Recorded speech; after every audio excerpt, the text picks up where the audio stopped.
அனைவருக்கும் வணக்கம். So next நம்மளுக்கு எலக்ட்ரிக் ஃபீல்டுக்கு நெக்ஸ்ட் டாபிக் என்ன இருக்குன்னு பார்த்தா electric field due to system of charges. அதாவது சிஸ்டம் ஆஃப் சார்ஜஸ் அப்படிங்கிறது வேறு ஒன்றும் இல்லை. இப்போ நம்ம லாஸ்ட் டாப்பிக்கில் ஒரே ஒரு கேபிட்டல் கியூங்கிற ஒரு சார்ஜ் இருக்கும். அதில் நம்மளுக்கு எலக்ட்ரிக் ஃபீல்டு எப்படி இருக்கும்னு சொல்லி நம்ம மேத்தமெட்டிக்கலாக பார்த்தோம் அண்டு கண்டென்ட்டாக பார்த்தோம். இப்போது நம்ம என்ன பண்ணுறோம்னா ஒரு 2-3 சார்ஜஸ் இந்த இடத்துல இருக்க போகுது.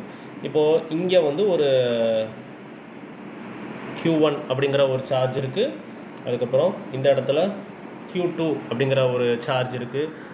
அதுக்கப்புறமா நம்ம வந்து வேறு இங்கே Q3, அதுக்கப்புறம் இங்கே Q4, இந்த மாதிரி ஒரு 4 சார்ஜ் இருக்குது. இப்போ இந்த 4 சார்ஜ்னால் இந்த இடத்துல ஒரு பாயிண்ட் இருக்குது, பாயிண்ட் P அப்படின்னு சொல்லிட்டு ஒரு பாயிண்ட் இருக்குது. Okay, point P. இப்போது இந்த பாயிண்ட் Pயில் எனக்கு வந்து ஒவ்வொரு சார்ஜுமே ஒவ்வொரு எலக்ட்ரிக் ஃபீல்டாக கொடுக்கும். இப்போ ஃபார் எக்ஸாம்பிள் ஃபஸ்ட்டு சார்ஜ் ஒரு எலக்ட்ரிக் ஃபீல்டை கொடுக்கும், second charge, third and fourth charge, இந்த மாதிரி எத்தனை சார்ஜஸ் இருந்தாலும் அத்தனை சார்ஜஸுமே நம்மளுக்கு ஒவ்வொரு எலக்ட்ரிக் ஃபீல்டை கான்ட்ரிபியூட் பண்ணுறோம். அப்போ பாயிண்ட் Pயில் இருக்கக்கூடிய டோட்டல் எலக்ட்ரிக் ஃபீல்டை நம்ம கான்ட்ரிபியூட் பண்ணுறது எப்படி அப்படிங்கிறது தான் இந்த topic, electric field due to system of charges. இப்போது மொதல் வந்து நம்மளுக்கு Q1 நம்மளுக்கு என்ன பண்ணும்னா எலக்ட்ரிக் ஃபீல்ட் லைன்ஸ் கொடுக்கும். அண்டு இதை பார்த்தாலே தெரியுது, நான் வந்து ப்ளஸ்ஸு மைனஸ் எதுவுமே போடலை அப்படின்னா இது எல்லாமே நம்மளுக்கு பாசிட்டிவ் சார்ஜஸ் அப்படின்னு அர்த்தம். அப்போ பாசிட்டிவ் சார்ஜஸுக்கு எலக்ட்ரிக் ஃபீல்ட் லைன்ஸ் எப்படி இருக்கும் அப்படின்னா இட் வில் பி அவுட்வேர்ட்ஸ் அப்படின்னு சொல்லி நம்ம படிச்சிருக்கிறோம். அப்போது இந்த ஃபஸ்ட்டு சார்ஜு எலக்ட்ரிக் ஃபீல்ட் லைன்ஸை இந்த டைரெக்ஷனில் கொடுக்கறது மட்டும் இல்லாமல் அது பாயிண்ட் Pயில் கிராஸ் பண்ணி இந்த மாதிரி நம்மளுக்கு எலக்ட்ரிக் ஃபீல்ட் லைன்ஸ் போயிட்டுருக்கும் E1. அதே இது அப்போ செகண்ட் சார்ஜ் என்ன பண்ணும், இந்த மாதிரி ஒரு எலக்ட்ரிக் ஃபீல்ட் லைன்ஸ் கொடுக்கும், அது பாயிண்ட் Pயில் இந்த மாதிரி ஒரு எலக்ட்ரிக் ஃபீல்ட் லைன்ஸ் E2 நம்மளுக்கு போகும். அதுக்கப்புறம் தேர்ட் சார்ஜ் நம்மளுக்கு இந்த மாதிரி இருக்கும் E3. அப்புறம் ஃபோர்த்து சார்ஜ் என்ன பண்ணும், அதே இது ஃபோர்த்து சார்ஜ் இந்த இடத்துல அப்படியே ஸ்ட்ரைட்டாக போய் இங்கே E4. எல்லாமே நம்மளுக்கு பார்த்தீங்கன்னா அந்த பாயிண்டில் நம்மளுக்கு எலக்ட்ரிக் ஃபீல்ட் லைன்ஸ் எல்லாமே அவுட்வேர்ட்ஸாக இருக்குது. ஏன்னா எல்லா சார்ஜஸுமே நம்மளுக்கு என்ன அப்படின்னு பார்த்தா பாசிட்டிவ் சார்ஜஸ். ஓகே, இப்போ நம்மளுக்கு Q1க்கும் அந்த பாயிண்ட்டுக்கும் இருக்கிற டிஸ்டன்ஸை நான் R1P அப்படின்னு எடுத்துக்கிறேன். அதுக்கப்புறம் Q2க்கும் அதுக்கும் இருக்கிற டிஸ்டன்ஸு R2P அண்டு இது நம்மளுக்கு R3P, திஸ் இஸ் R4P. ஏன்னா டிஸ்டன்ஸும் நம்மளுக்கு முக்கியம், ஏற்கனவே நம்ம அதையும் டிஸ்கஸ் பண்ணியிருக்கோம். இப்போ எலக்ட்ரிக் ஃபீல்டோட ஜென்ரல் ஃபார்முலா என்ன, E vector equals to 1/4πε0 Q divided by R squared into R cap. இல்லை ஷார்ட்டாக நம்மளுக்கு KQ/R squared into R capன்னு போட்டுருவோம். ஏன்னா Kங்கிறது நம்மளுக்கு 1/4πε0. இந்த 1/4πε0 வேல்யூ நம்மளுக்கு தெரியும், 9 × 10⁹. ஓகே, இப்போ நம்மளுக்கு ஃபஸ்ட்டு நம்ம என்ன பண்ணுற போகிறோம்னா electric field E1 at point P due to Q1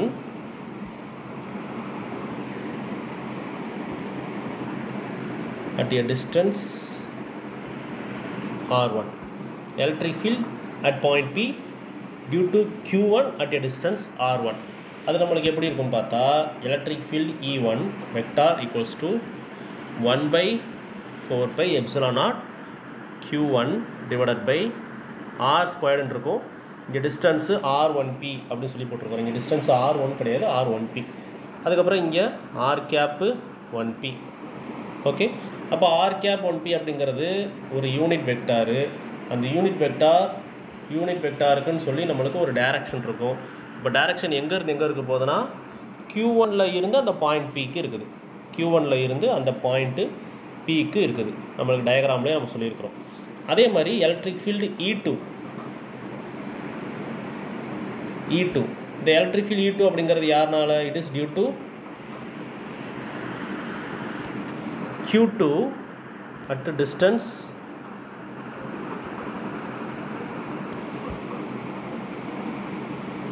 at R2P distance.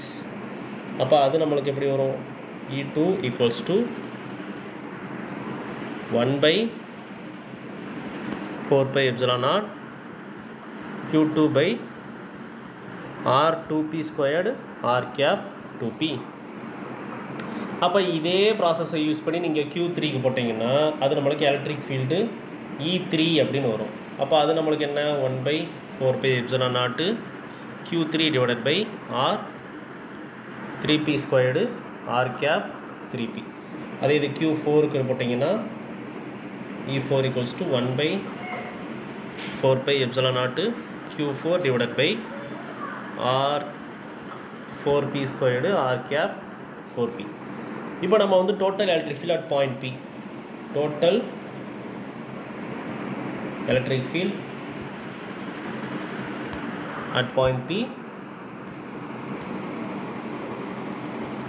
do all the 4 charges. அப்போ டோட்டல் எலக்ட்ரிக் ஃபீல்டை E வெக்டார் அப்படின்னு வச்சுட்டா வேறு ஒன்றும் கிடையாது, சிம்பிளி நம்ம எல்லாத்தையும் ஆட் பண்ண போகிறோம், அவ்வளோதான். ஓகே, இந்த பிரின்சிபலுக்கு பேர் தான் நம்மளுக்கு சூப்பர் பொசிஷன் பிரின்சிபல் அப்படின்னு சொல்லுவோம். இதுக்கு பேர் சூப்பர் பொசிஷன் பிரின்சிபல். அதாவது சூப்பர் பொசிஷன் பிரின்சிபல் அப்படிங்கிறது வெக்டார்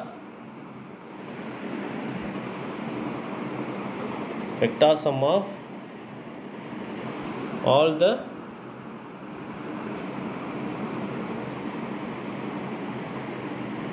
individual vectors. அப்போ நம்மளுக்கு இப்போ நீங்கள் பார்த்தாலே உங்களுக்கு தெரியும், எல்லா எலக்ட்ரிக் ஃபீல்டுலேயுமே நம்மளுக்கு வந்து 1/4πε0ங்கிறது காமனாக இருக்கும். இங்கே 1/4πε0, 1/4πε0, 1/4πε0 எல்லாமே நம்மளுக்கு காமனாக இருக்குது. அப்போ நீங்கள் அதை கூட நீங்கள் காமனாக வெளியில் எடுத்துடலாம், 1/4πε0. அப்போ காமனாக வெளியில் எடுத்துட்டிங்கன்னா மீதி இருக்கிறது நம்மளுக்கு என்ன, Q1/R1p whole squared R cap 1p plus Q2/R2p whole squared R cap 2p plus Q3 divided by R 3p whole squared R cap 3p. இது நீங்கள் வந்து அப்படியே எத்தனை சார்ஜஸ் இருக்கோ அத்தனை சார்ஜஸ்க்கு நீங்கள் வந்து போட்டுக்கிட்டே போகலாம். அப்போ எத்தனை சார்ஜஸ் இருக்குது அப்படின்னா நம்ம n நம்பர் ஆஃப் சார்ஜஸ் இருந்தால் Q1 divided by R cap R np squared R cap NP.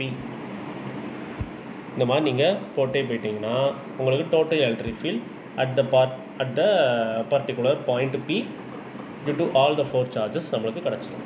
இதான் நம்மளுக்கு ஷார்ட்டாக E vector of R equals to 1/4πε0 summation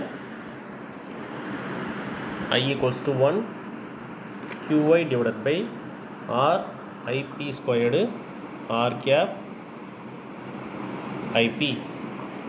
அதாவது I ஈக்குவல்ஸ் டு 1ல் இருந்து நம்மளுக்கு வந்து n வரைக்கும் நம்மளுக்கு போகும். இது சமேஷன் மெத்தட் படி யூஸ் பண்ணி நம்ம வந்து டெரைவ் பண்ணிக்கலாம். ஓகே, ஸோ இதுதான் நம்மளுக்கு சிஸ்டம் ஆஃப் சார்ஜஸ், அவ்வளோதான். Electric field due to system of charges. So next நம்மளுக்கு எலக்ட்ரிக் ஃப்ளக்ஸ் அப்படிங்கிற ஒரு டாபிக் இருக்குது, அதில் நம்ம டிஸ்கஸ் பண்ணலாம். அண்டு நீங்கள் வந்து 11th and 12th standard CBSE படிச்சுக்கிட்டு இருந்தீங்க அப்படின்னா ஆன்லைன் டியூஷன்ஸ் வந்து நான் வந்து கொடுத்துட்ருக்குறேன். அதுக்கு வேணும் அப்படின்னா உங்களுக்கு வந்துட்டு இந்த சேனலோட அபவுட்டில் போய் பார்த்தீங்கன்னா உங்களுக்கு வந்து ஒரு இமெயில் ஐடி இருக்கும். அந்த இமெயில் ஐடி மூலிமா நீங்கள் காண்டாக்ட் பண்ணாவோ இல்லை இன்ஸ்டாகிராமோட அக்கௌண்ட் நான் லிங்க் பண்ணியிருக்கிறேன், அது மூலிமா காண்டாக்ட் பண்ணிங்கன்னா நான் ஃபர்தர் டீட்டெயில்ஸை நான் சொல்கிறேன். ஓகே, நெக்ஸ்ட் வீடியோவில் பார்க்கலாம். தேங்க்யூ.